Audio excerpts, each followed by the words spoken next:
Exploring a cave is adventuresome enough, but factor in buried treasure left by Spanish Conquistador soldiers more than 350 years ago, and it gets to be quite interesting in a particular cave here in northwest Arkansas where we begin this week's show. And then we'll take you along Seven Hollows Trail at Petit Jean State Park and close it out at Bald Knob National Wildlife Refuge. So now, let's venture in the old Spanish treasure cave and see what we can find.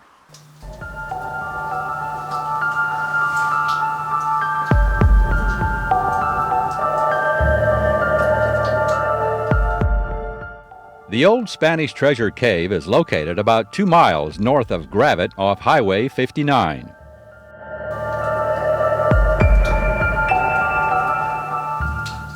This cave of Spanish gold has actually been open for tours since the mid-1930s. Current owner Paul Linscott guided us through the 1/3 of a mile or so into the cavern.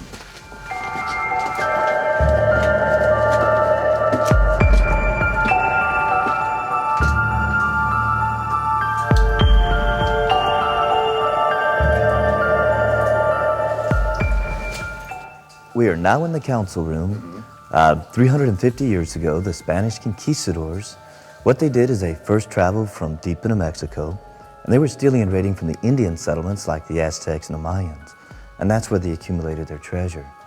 They worked their way up through here, and they came up here through a brutal winter storm. A lot of the horses were dying off, the carts were breaking down, and that's why they took shelter inside the cabin, and they camped out here in this room. Off of the council room, there's a natural chimney, and they had a campfire underneath that natural chimney, and that's how they got caught. You see, the Conquistadors, they pillaged and raided a lot of Native American settlements along their way, and one of the last settlements they raided them while the Braves were out hunting. When they came back, the village was destroyed, so they started tracking them down, and they eventually found them because they saw the smoke coming at the top of the mountain. Well, they came over, they killed all the Conquistadors except one. We know at least one survived, and what he did is he finished hiding and concealing all the entrances to the cavern. Then he drew a map out on parchment paper. Now the Spaniards never trusted just one source of documentation. They always put that into something more permanent. And of course outside there's a flat limestone rock that we have a map that's been carved into it. That map was found by an archaeologist from Dallas, Texas, a little over 50 years ago. So it's been dated and authenticated back to the time of the Conquistadors.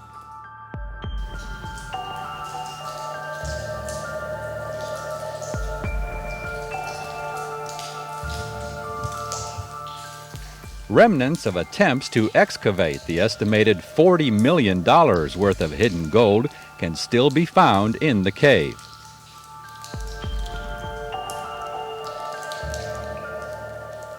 In the middle of the room, there's an old campsite, and this was done by a man by the name of George Dunbar. Back in 1908, he started one of the first mining operations here in Arkansas called the Sulphur Springs Cave Company. They installed small gauge rail tracks through the cavern. They had little donkeys pulling ore carts over those tracks as they were excavating and searching for the treasure.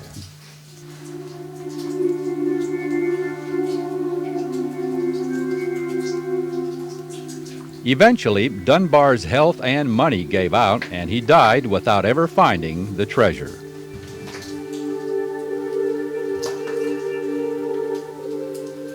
Throughout the years, many other treasure hunters made attempts to retrieve the long-lost gold of the Spaniards, but failed as well.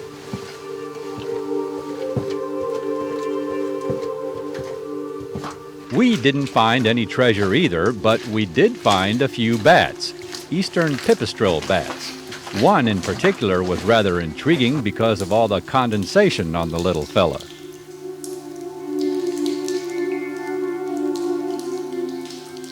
You will also find in this cave fossils of some rare species of animals that lived here when the area was an ancient shallow sea.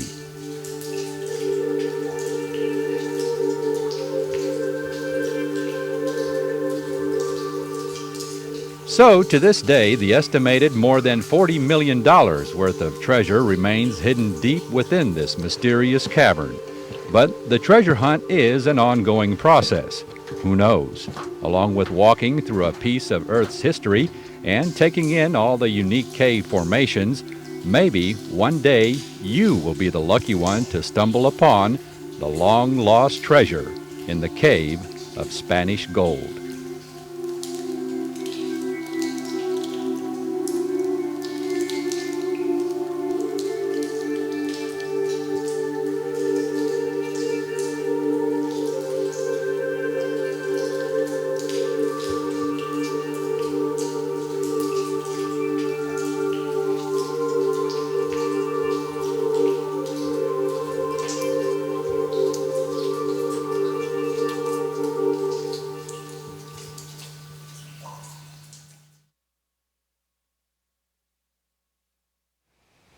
Here at Petit Jean State Park, the flagship state park of the state, the popular trail, of course, is the one that goes down to Cedar Falls. But the other one, and maybe not too well known with the general public, is the Seven Hollows Trail. A couple of the highlights are a natural stone arch and the grotto area. Joining us is park interpreter Rachel Egebrecht, who will lead the way.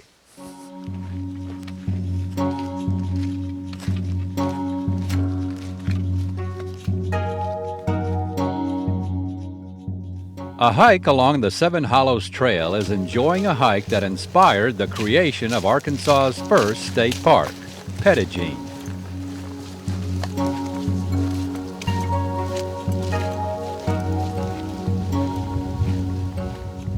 It was the unspoiled beauty of the Seven Hollows area that led to the inclusion of this unique trail into Arkansas's premier state park in 1923.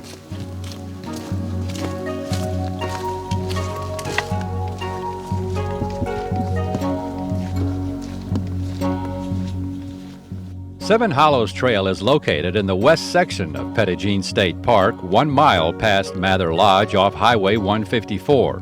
The two major points of interest along this trail are the natural stone arch and a Native American bluff shelter with a waterfall known as the grotto.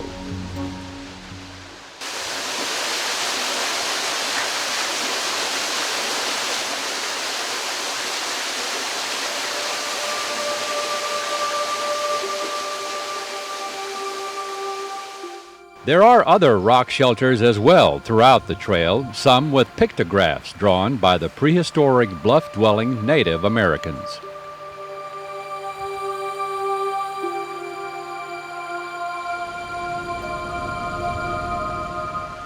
All of the hollows that you'll hike through have been carved out by several streams, and all these streams still exist in the center of the hollows. You will cross them at least a dozen times throughout the hike.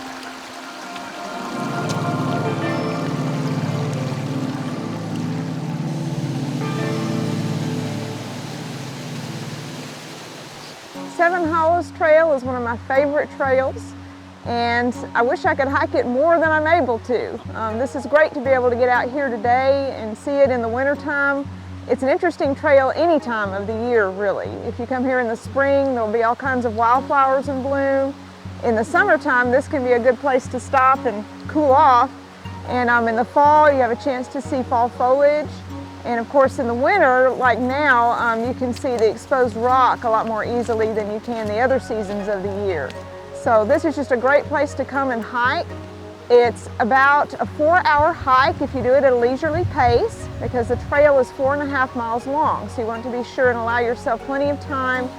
Wear good, sturdy shoes. Hiking boots are good. Take plenty of water with you. This looks like it might be good water to drink, but it's always best to carry your own water supply with you. And a snack would be nice too. I like to come here and sometimes just sit and relax, and it's not as crowded as some of the other areas of the park. That's one thing that's nice about this trail. And if you come here in the summertime, there's always a chance that you might get to see, if you're lucky, a lizard that lives in Arkansas but is rarely seen, and it's called the eastern collared lizard. It's a very colorful lizard. It can grow up to be about 14 inches long, including the tail, so that's really large for a lizard in Arkansas. It may scare somebody along the trail. It might. Like I said, you see one if you're really lucky. And the best places to look are out in the open areas. They might be out basking on a rock in the sunshine. And they used to be called mountain boomers, interestingly enough, but their real name is eastern collared lizard. Now, another creature out here that you may not want to run into, I understand, is the diamondback rattler. That's correct. If you come out here during the warmer times of the year, always be sure to watch your step. You just never know where there might be a rattlesnake. And the western diamondback rattlesnake is actually one of several different rattlesnake species that can be found in this area. So it's always a good idea, wherever you go, to always be watching your step.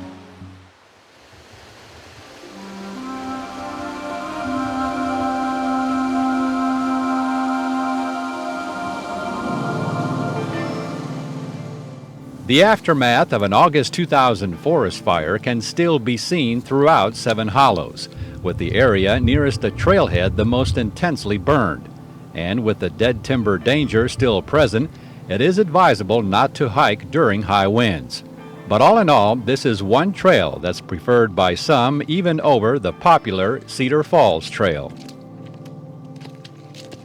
I do know one person that works here right now that is his opinion, that this is one of his favorite places in the park, and I really can't blame him. This is just a really nice place to come and relax. You could bring a picnic lunch and sit here and eat it if you wanted to.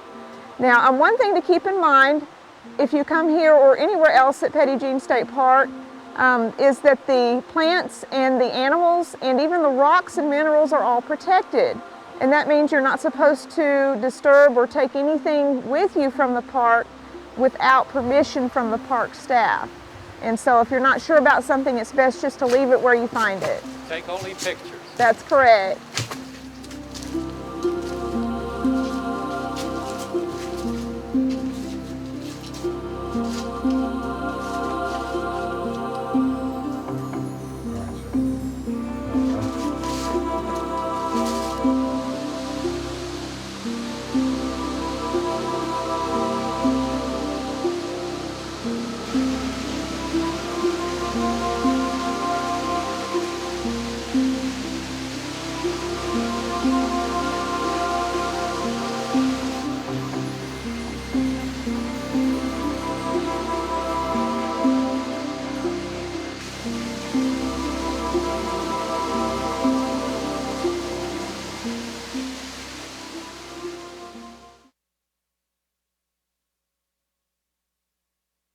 Indian mounds. What's hidden underneath them is a wealth of information. Take Parkin Archeological State Park in the Mississippi Delta region, not too far from Forrest City. What's been discovered here is not only one of the first names of an Indian chief, but also this, head pots, a rare form of prehistoric Native American pottery.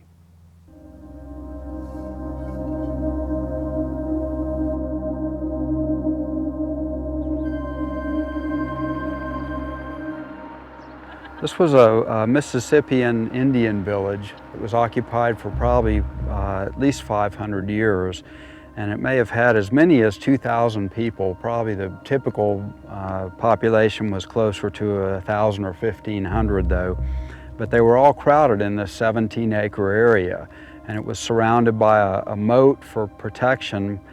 And one of the most important things about this site is that we know that the expedition of Hernando de Soto visited here in June of 1541. And it's interesting and important because first of all, it gives us the first name of a native Arkansan that we have, which is Koski, who was the chief here. And it also is important because it's the first sort of written description that we have of how the natives lived in Arkansas. When De Soto came here, 4 members of his expedition, or actually 3 members of his expedition, wrote accounts of it, and one was written by interviews with a bunch of these people later on, and they all mention the town of Koski, and they mention the chief himself, and he was at war with another chief in this area named Pakaha. And one of the things that happened here was that De Soto had the Mass said by a bunch of the Catholic priests that were with him, and they had a cross constructed and raised atop the mound, and that's mentioned in all 4 of the accounts. And you have what looks like maybe the remnants of that cross. Well, we haven't been able to disprove it yet, and it certainly looks promising, and so that's one of the ongoing investigations that we're going to do in the future is continue investigating that.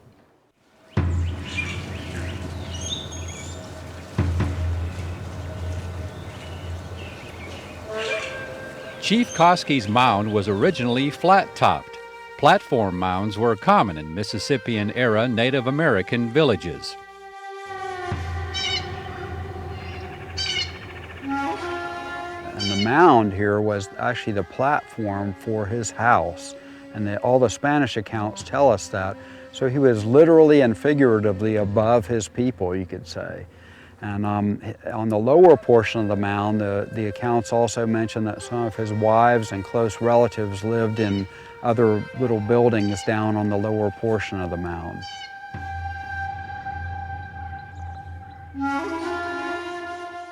Now, as for the head pots, they're found almost exclusively in northeast Arkansas and the adjacent Boot Heel region of Missouri. Pretty much they're all restricted to this one region, and they're fabulous works of art by anybody's estimation. They really are. They're very, a lot of them are very lifelike depictions of people, and they were all done by hand, and a lot of them are painted sort of elaborately. And there's some debate about what these represent. They could be portraits of revered ancestors, something of that sort, or they could be trophy heads. You know, in other words, where somebody had killed another warrior in battle and took his head and basically brought it back and had a potter make an exact portrait of it, and then you discard the head and you have this trophy basically. And you know, we don't think that they're actually like death mask portraits of the people that they're buried with, and they are almost always found with human burials, because if somebody died, and these do appear to represent somebody who's dead, not alive, and if somebody died, it would take so long to produce one of these things from start to finish that it wouldn't really be feasible to wait that long to have to bury somebody who had passed away.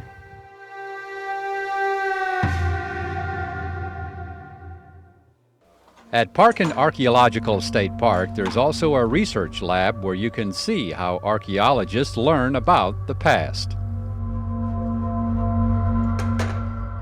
For most of the 1990s, we did major excavations here at Parkin because we were trying to gather information to create exhibits and signs and other interpretive materials. But for every hour that we spend out here digging, we spend many, many more hours in the laboratory, both cleaning the material that we've excavated, washing it, sorting it, and also identifying everything, and then writing up the reports based on that, which is an important part of the process, you might say.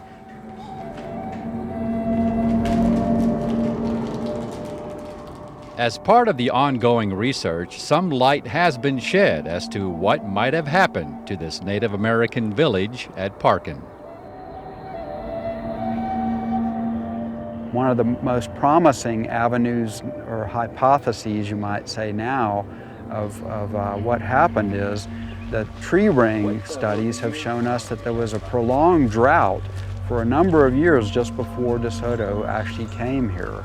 And it may have been that this long period of severe drought, which really disrupted the agriculture, and these people were largely corn farmers, may have not only created a lot of starvation, but also political unrest as well. And it may have been that the people eventually lost faith in their rulers, so to speak, and they may have sort of have risen up or left the area. We just plain don't know. But it may be that that climate played a major role in the collapse, I guess you'd say, of the Mississippian people in this region.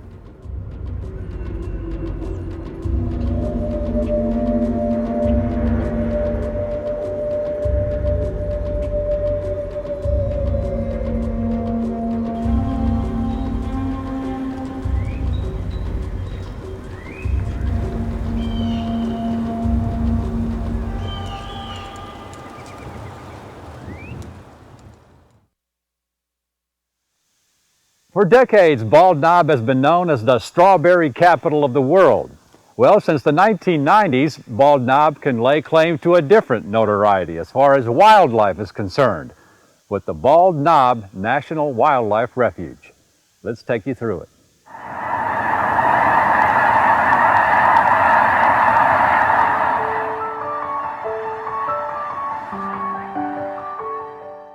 Bald Knob National Wildlife Refuge is located just south of Bald Knob, with the Little Red River forming its west and south boundary.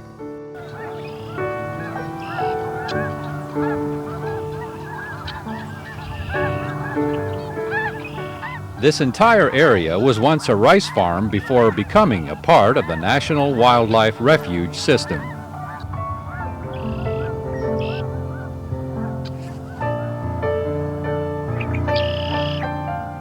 The Fish and Wildlife Service purchased the ground from John Hancock Insurance Company, and it was a multi-year purchase, and it started in 1993. And the bulk of the farm, which is what we're on now, around 13,000 acres, was the bulk of that was purchased by 1995. And then the service has acquired additional properties on a willing seller basis since that time. And I guess with it being a one-time farm, as far as the irrigation, as far as all the water, I mean, I guess it was perfect. It was an ideal situation. Every one of these fields is just like a compartment, and we've got total water management capabilities. We can put water on when we want to, and we can take the water off when we want to. Makes it ideal for waterfowl and other migratory bird management. And you've restored, what, 7,000 acres back to hardwood? We have, and we have completed that probably in 2007, pushing right at 7,000 acres, and so we have completed that. Took a lot of the fields that were not productive and should never have been cleared to begin with, restored that to bottomland hardwood trees, seedlings. And of course, you still grow rice and other crops for the food for the wildlife. We grow typically on an average year about 2,000 to 2,200 acres of rice, and we rotate that with soybeans, milo, moist soil, which is a term that we use for annual grasses and natural vegetation that are good natural duck foods. So we try to rotate all that together, and we've got 4,500 acres of cropland currently.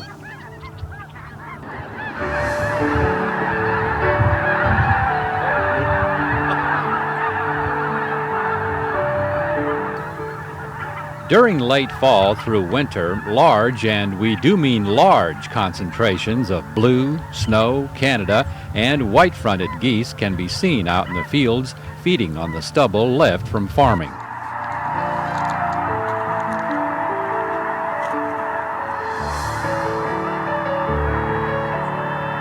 If you happen to be here at just the right time of the day, you can see quite a show being put on as wave after wave after wave of waterfowl come in.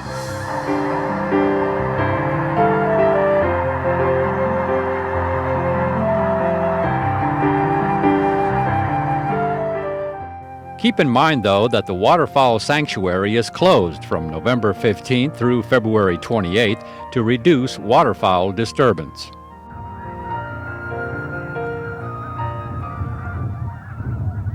Although Bald Knob National Wildlife Refuge provides a winter home for all waterfowl, it was purchased specifically for pintail duck management due to its identification as a major wintering area for this prairie species.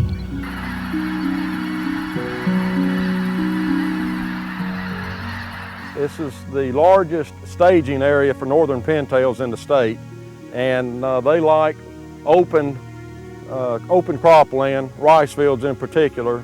It's just another ideal habitat for the pintails, and they have responded likewise to our management techniques.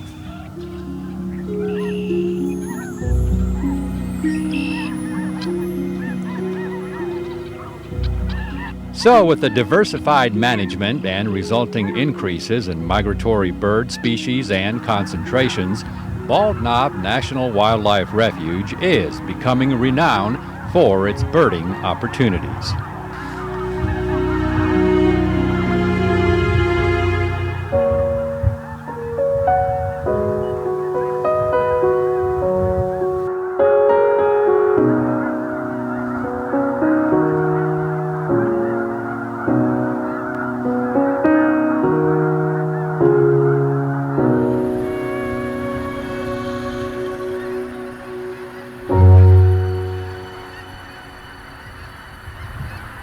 So if you're ever in the Bald Knob area, take the side trip to Bald Knob National Wildlife Refuge. And for more on this destination, plus many of our others, and to read my blog or to order a copy of an episode, visit our website, aetn.org/exploringarkansas. And we'll see you again the next time for another exciting adventure on Exploring Arkansas.